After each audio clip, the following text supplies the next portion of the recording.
Donald Trump के राष्ट्रपति कार्यकाल में अमेरिका ने कितने देशों पर सैन्य हमला किया?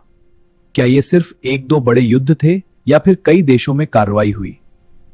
आज हम बिना किसी राजनीतिक पक्ष लिए सिर्फ रिकॉर्डेड सैन्य कार्रवाइयों के आधार पर बताएंगे कि ट्रंप के पहले और दूसरे कार्यकाल में किन किन देशों में अमेरिकी सेना ने एयर स्ट्राइक, ड्रोन स्ट्राइक या सैन्य ऑपरेशन किए। अप्रैल 2017 में अमेरिका ने सीरिया के एक एयरबेस पर 59 टॉमहॉक मिसाइलें दागी। इसके बाद आईसिस और अन्य ठिकानों पर कई बार एयर स्ट्राइक की गई। ट्रंप के पहले कार्यकाल में सीरिया सबसे सक्रिय सैन्य क्षेत्रों में से एक था। जनवरी 2020 में इराक की राजधानी बगदाद में एक अमेरिकी ड्रोन स्ट्राइक में ईरानी जवान की मौत हुई। यह ट्रंप के कार्यकाल की सबसे चर्चित सैन्य कार्रवाई थी। इराक में आईसिस के खिलाफ ऑपरेशन भी जारी रहे। अफगानिस्तान में तालिबान और आईसिस के खिलाफ भारी बमबारी हुई।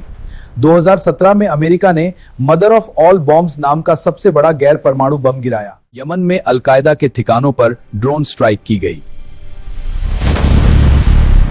सोमालिया में अल शबाब के खिलाफ एयर स्ट्राइक में बढ़ोतरी हुई।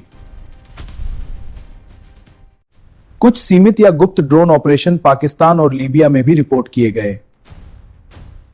2026 की शुरुआत में अमेरिका ने इजराइल के साथ मिलकर ईरान पर बड़े पैमाने पर सैन्य हमले किए। यह ट्रंप के दूसरे कार्यकाल की सबसे बड़ी सैन्य कार्रवाई मानी जा रही है। जनवरी 2026 में वेनेजुएला की राजधानी काराकस में अमेरिकी सैन्य ऑपरेशन हुआ, जिसमें एयर स्ट्राइक और हाई रिस्क रेड शामिल थी। नाइजीरिया में आईएसएस से जुड़े समूहों के खिलाफ एयर स्ट्राइक की गई। इसके अलावा सीरिया, इराक, सोमालिया और यमन में भी सैन्य कार्रवाई जारी रही।